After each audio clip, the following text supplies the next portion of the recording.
ఒకటవ అధ్యాయం 9వ శ్లోకం. ఏకః విశుద్ధః బోధః అహం ఇతి నిశ్చయ వహినిన ప్రజ్వాల్య అజ్ఞాన గహనం వేతశోకః సుఖీభవ. మనందరము కూడా నిత్య వర్తమానంలో ఆనందంగా సుఖంగా జీవించాలని అష్టావక్ర గీత చెబుతుందండి ఈ మనోశాస్త్రీయ వైజ్ఞానిక గ్రంథం. ఏమండి, ఓ జనక మహారాజా, ఈ విధంగా విశ్వాసం ఉంచి ఏ విధంగా విశ్వాసం ఉంచి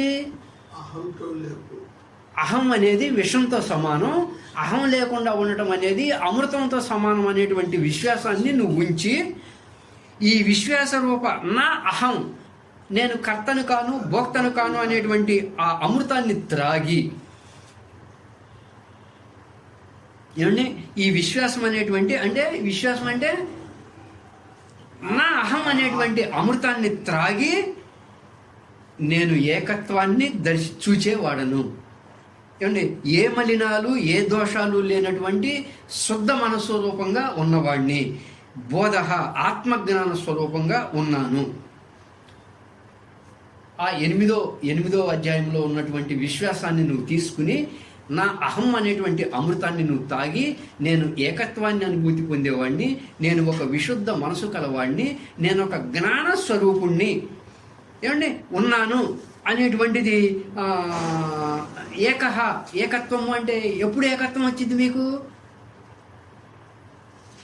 ఎలా ఉంటే ఏకత్వం వచ్చింది? ఇందాక సత్యనారాయణ గారు చెప్పాడు కదా, మీ పక్కన ఎవరున్నారు అంటే చైతన్యమే ఉంది. ఎలా చెబుతున్నారు? ఆయన అణువుల్లో ఉన్న చైతన్యం, నా అణువుల్లో ఉన్న చైతన్యం ఒకటే, ఒక మూల దృష్టితో ఇక్కడ వరకే మనం వెళ్తుంది, ఇంకా ముందుకు వెళ్తలా. ఏమండి, ఏకత్వము అంటే ఆ విధంగా నేను ఏకత్వాన్ని అనుభూతి పొందేవాడిని. నెంబర్ 1. నెంబర్ 2, విశుద్ధ అంటే నీ మనసులో రజోగుణ తమోగుణ బీజ రూపంలో ఉన్న పశు లక్షణాలు కామ క్రోధ లోభ మోహాది రాగద్వేషాలన్నీ కూడా దగ్ధమై తిరిగి మొలకెత్తడానికి అవకాశం లేనటువంటి స్థితిలో ఉంటే విశుద్ధ మనసులో ఉన్నట్టు లెక్క. ఏకత్వాన్ని అనుభూతి పొందేవాడివి, ఒక విశుద్ధ మనసు కలవాడివి, ఒక అద్వైత బోధన తెలుసుకుని ఆత్మజ్ఞానం పొందిన స్థితి, మనలోనే ఉన్న ఆ ప్రజ్ఞా సూర్యుడిని అనుభూతి పొందిన స్థితి, అంటే ఆ సాక్షి స్వరూపాన్ని, ఆ స్వరూప స్థితిని అనుభూతి పొందిన స్థితి. ఆ ఏకత్వము, విశుద్ధ స్థితి, బోధ స్థితి అంటే జ్ఞాన స్వరూపము నా స్వరూపంగా ఉన్నది. నేను ఏకత్వాన్ని అనుభూతి పొందేవాడిని, విశుద్ధ మనసు కలవాడిని, జ్ఞానస్వరూపుణ్ణి, నేను ఒక జ్ఞానస్వరూపుణ్ణి. ఓ జనక మహారాజా, ఇదే జ్ఞానాగ్ని. నా అహం అనేటువంటి విశ్వాసాన్ని కలిగి ఉండి ఈ జ్ఞానాగ్ని, ఇదే జ్ఞానాగ్ని, ఇదే ఆత్మజ్ఞానం అనేటువంటి టార్చ్ లైటు.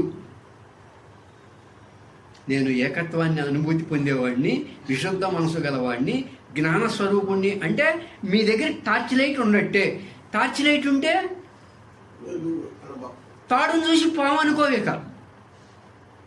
టార్చ్ లైట్ లేకపోతే తాడును చూసి పాము అనుకుంటావు. టార్చ్ లైట్ ఉంటే ఇంకా నీకు ప్రాతిభాషికం వచ్చే పని లేదనమాట. ఏమంటే ఏది టార్చ్ లైటు? ఏకః విశుద్ధ మనసు జ్ఞాన స్వరూపుణ్ణి. ఏమంటే ఇదే జ్ఞానాగ్ని. ఈ జ్ఞానాగ్నిని నువ్వు పొందితే నీలో అజ్ఞానారణ్యాన్ని దగ్ధం చేసుకోవాలి. ఇది పొంది ఈ జ్ఞానాగ్ని నువ్వు జేబులో పెట్టుకుని నీ జేబులో ఉన్నటువంటి అజ్ఞానారణ్యాన్ని దహింపజేసుకోవాలి. ఇది నిశ్చయం కావాలి నువ్వు. అక్కడేమో విశ్వాసం చెప్పాడు, ఇక్కడేమో దీన్ని నిశ్చయంగా కలిగి ఉండు. నా అహం అనేటువంటి విశ్వాసం కలిగి ఉండు, జ్ఞానాగ్నిని నిశ్చయం చేసుకో.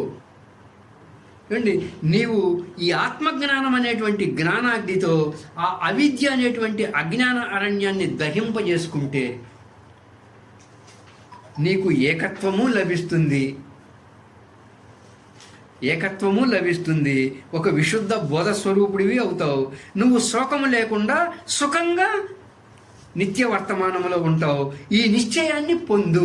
నేను ఏకత్వాన్ని అనుభూతి పొందేవాడిని, విశుద్ధ మనసు కలవాడిని, ఒక జ్ఞాన స్వరూపుణ్ణి.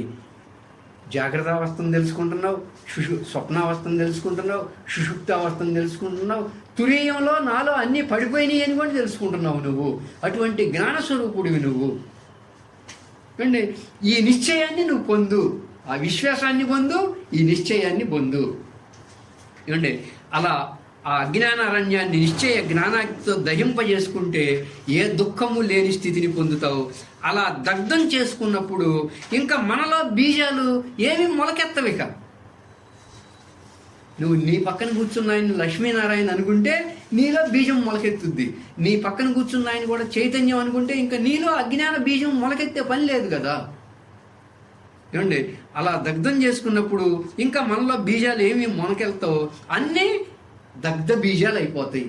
మీలో ఏమన్నా అజ్ఞాన బీజాలు ఉంటే అవి కూడా కాలిపోయిన బీజాలు అవుతాయి, ఇంకా మొలకెత్తే పని ఉండదు. అటువంటి స్థితిలో మన మనసు ఎంతో పవిత్రంగా అమృతప్రాయంగా ఉంటుంది. ఎలా ఉండాలి నువ్వు?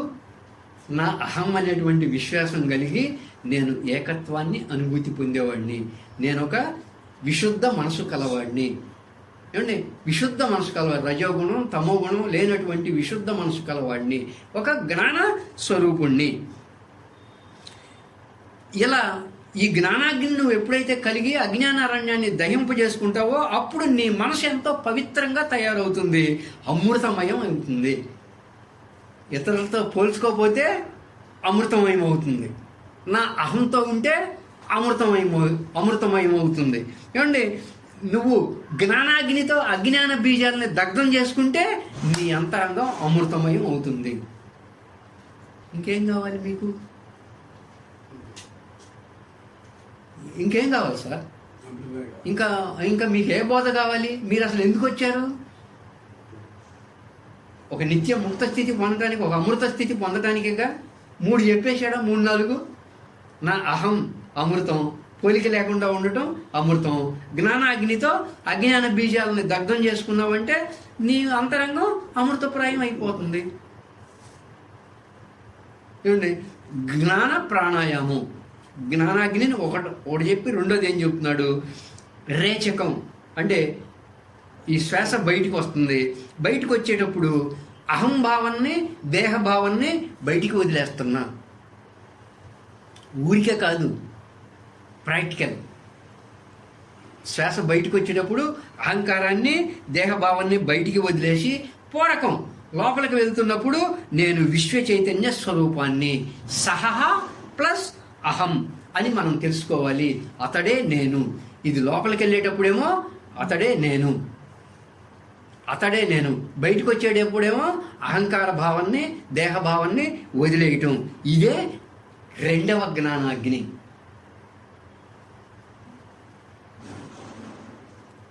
రెండవ జ్ఞానాగ్ని. ఆ జ్ఞానాగ్నిని ధరించడం చేత మనలో అజ్ఞాన అరణ్యం అంతా దహించజేయబడుతుంది. నువ్వు 2 కలిగి ఉంటావో 1 కలిగి ఉంటావో నీ ఇష్టం.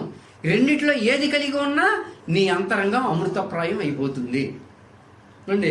అప్పుడు మనం ఏకత్వాన్ని దర్శిస్తాం, విశుద్ధ బోధ స్వరూప స్థితిని పొందుతాం, ఏ శోకము లేకుండా సుఖంగా ఉంటాం. కాబట్టి ఓ జనక మహారాజా, ఇటువంటి నిశ్చయ జ్ఞానాగ్నిని పొందు, అటువంటి విశ్వాసాన్ని పొందు, ఇటువంటి నిశ్చయ జ్ఞానాగ్నిని నిశ్చయించుకో దృఢంగా నీ అంతరంగంలో ఏమండి అని బోధించారు.